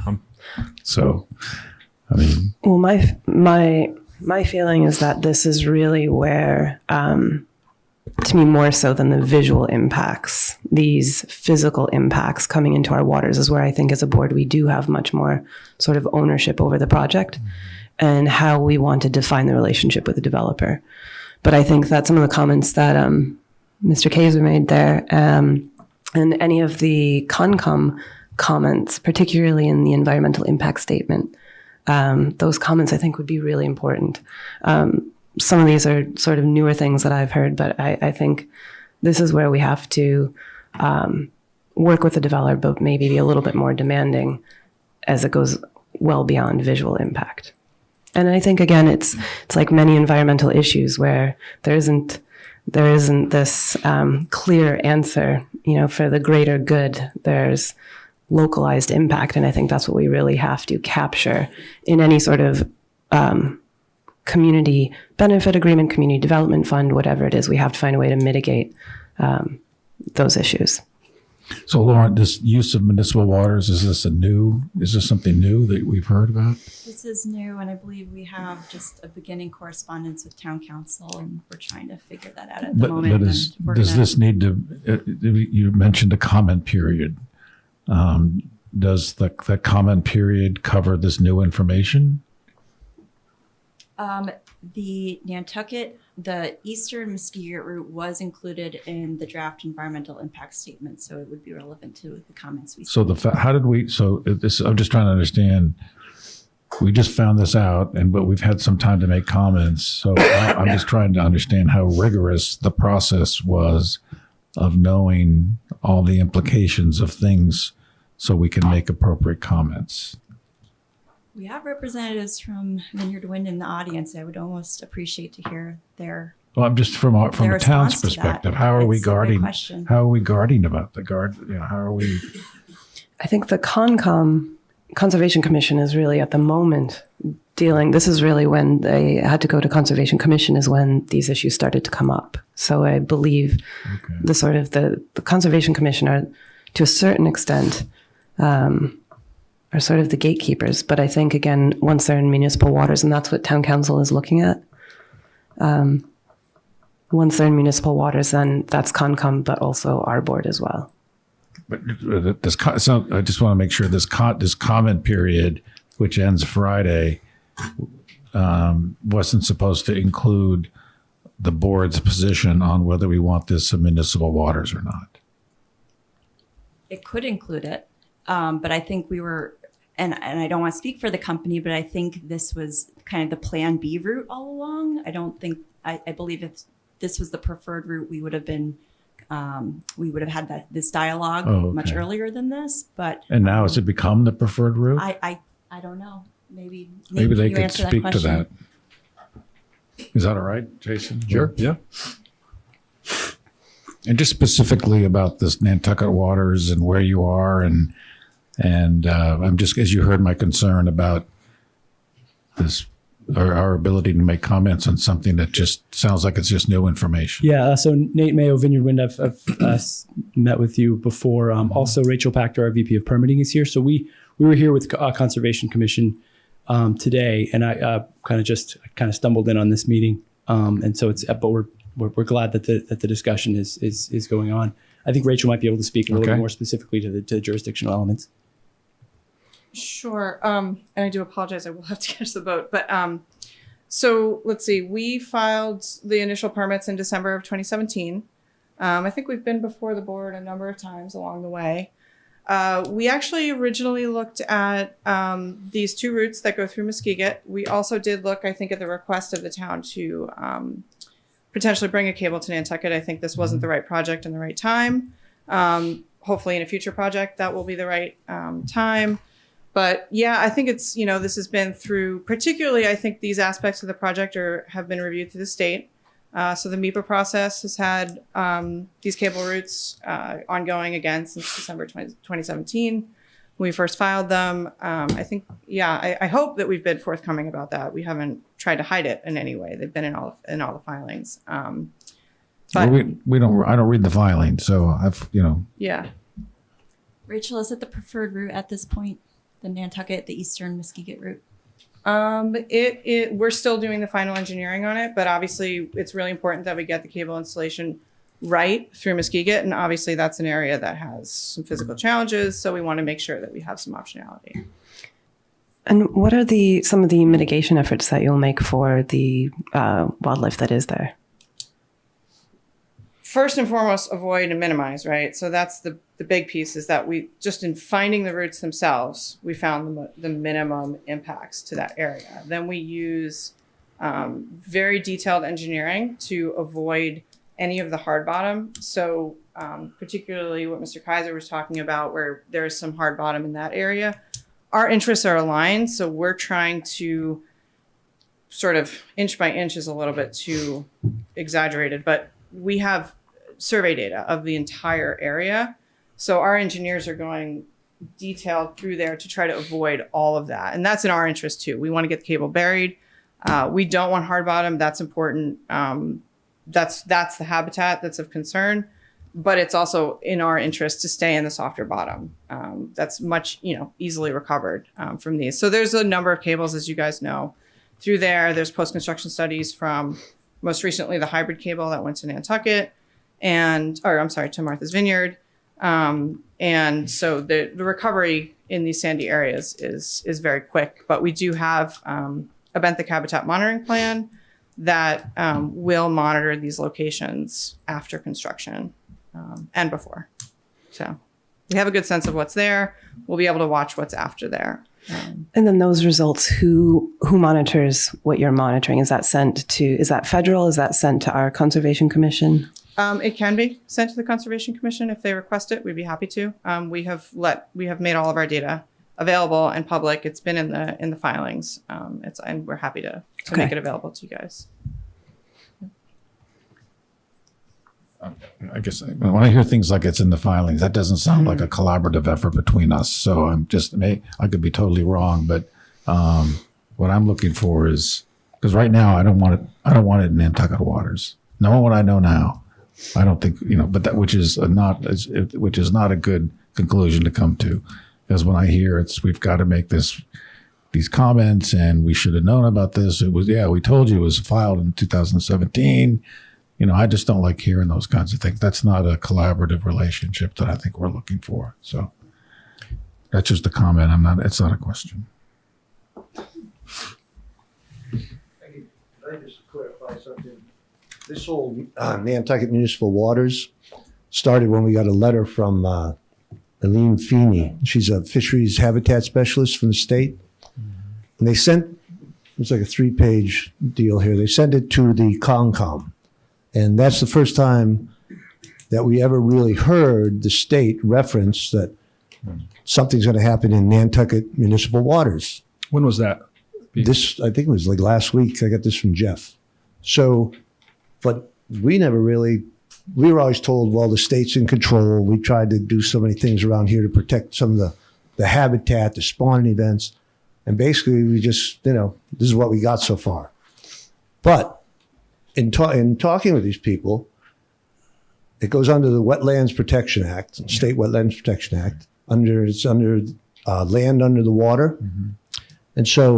And I've seen some of the snapshots, what exists in this route. Mm-hmm. And it's great. It's phenomenal. Now, this channel, it's not a huge channel, but if they can get through there with minimal effect, okay, but we've definitely got to be on, somebody from Nantucket's got to be part of this monitoring thing. How did they define Nantucket waters? 3 miles. They said 3 miles. State waters, 3 miles. In the Wetlands Protection Act, I was looking at it with Jeff. We ran across it last year. It was municipal waters are out to 3 miles as long as it doesn't go any deeper than 90 feet. And so around Nantucket, there's like one little sliver off Sconset that it dips down to 100. But basically, we have say in what goes on. How much say? We can say whatever we want, but then if it goes to DMF and they don't like it, back to the drawing board. But at least we do have, this is the first document that I've seen that says that we actually have a say in it. So as far as talking with the windmill people, it's like we almost got screwed over years ago on a project. And so we need somebody from Nantucket to be able to look and observe this data in the monitoring system. So, but anyway, that's how this whole municipal waters at Nantucket started. Yeah. And hopefully we can get a little more control, you know? Anyway, I just wanted to clarify that. Thank you. I was asking what they thought because the proprietors would have argued something quite different than 3 miles, but we won't, one of my favorite topics. But, So Libby, it's my suggestion that it's up to the board if you concur, but that you contact town council and put some wording in the comments that we're not, waiving our rights to make further comments, that we've had new information that was very, germane to this, and that we'll get it back to them with more, whatever. But I think we need to protect ourselves. I was just going to note that we would welcome involvement in the monitoring program and input anytime. Okay. Question for Lauren or anybody. What benefits, if any, of having it come through municipal waters is there? Is there down the road? You can connect to it and bring it to Nantucket. I mean, I don't know this world. There's no benefits, right? I don't believe so for the export cable that I could. There's an economic benefit to them. Besides, I'm talking about for us. I understand their benefits. Whatever could be negotiated as part of perhaps a host community agreement, but in terms of specifics on what that would be or what the value would be assigned, I can't speak to that. That's at this moment. So just to speak to this specifically, and you can see it in the map here. So those state waters that are identified by the orange, they typically, as Mr. Kaiser said, are a 3 mile limit. In this one area, in fact, it extends both for the Vineyard and Nantucket past 3 miles, the municipal waters. So at our closest point, you can almost draw an imaginary circle of one of those, and we're about 2.9 miles off of Muskeget. So the reason I'm mentioning that is there is in some sense an imperative for going through there. There's a wide range, and that's one of the more challenging areas at large for the cable routing. But it's going to cross through municipal waters through one of those 2 routes, and there's comparable. It's a judgment call from a wider scope in terms of what happens to waters 2 plus 3 miles offshore as to what's the optimum route, both in terms of from a general sense and also in terms of micro-siting. As Rachel had mentioned, finding those areas of sandy bottom within what is mapped as cumulative hard bottom is certainly a priority. And it also should be noted that we're under review from Conservation Commission because it being within municipal waters, it is subject to the Wetlands Protection Act. So their review of the project is associated with the charge that the Wetlands Protection Act puts upon conservation commissions.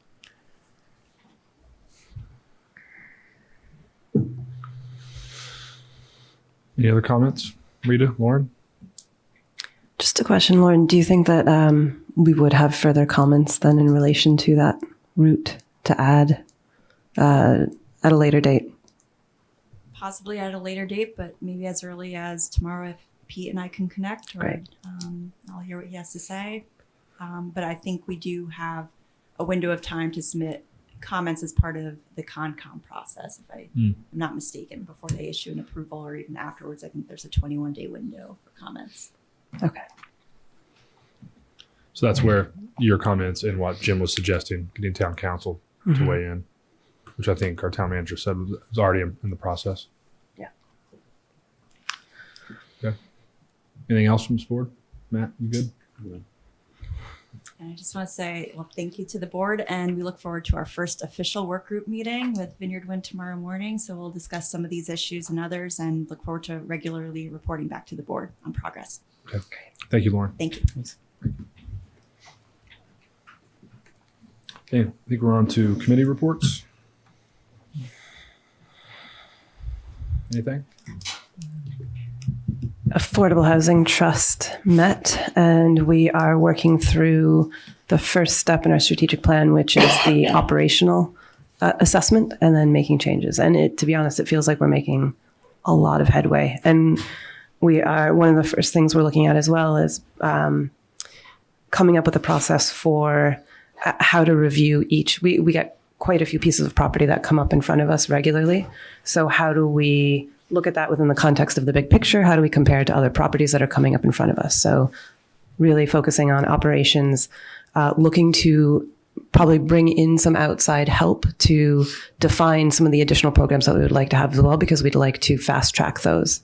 And we'd like to fast track those and get those defined very quickly. So that's what we're working on. And again, making good progress. Matt? Well, BPAC met. Are you going to talk about that? Or? Go ahead. Yeah, no, the BPAC met this afternoon. And I think one of the issues that we may want to bring back in front of this board is the article about the bike paths and how to handle that.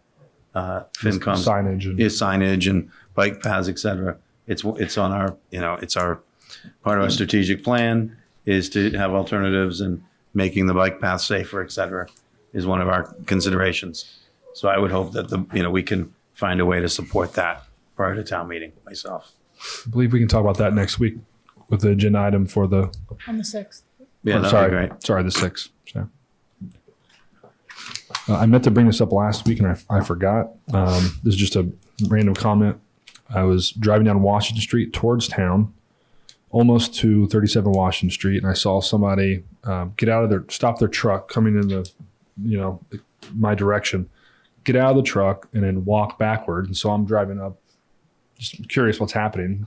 And as I get closer, it's a DPW worker that I know who's off duty, was picking up a 2x4 in the middle of the road. I just rolled down my window, said thank you, and wanted to say it here. Like, that's the kind of stuff that makes you feel really good about our departments. Yeah. When you see stuff like that. Probably happens a lot, but you just don't get to see it. No. So I just wanted to say thank you to that person. Anything else? Motion to adjourn? So moved. Second. All those in favor? Aye. Aye. Thank you.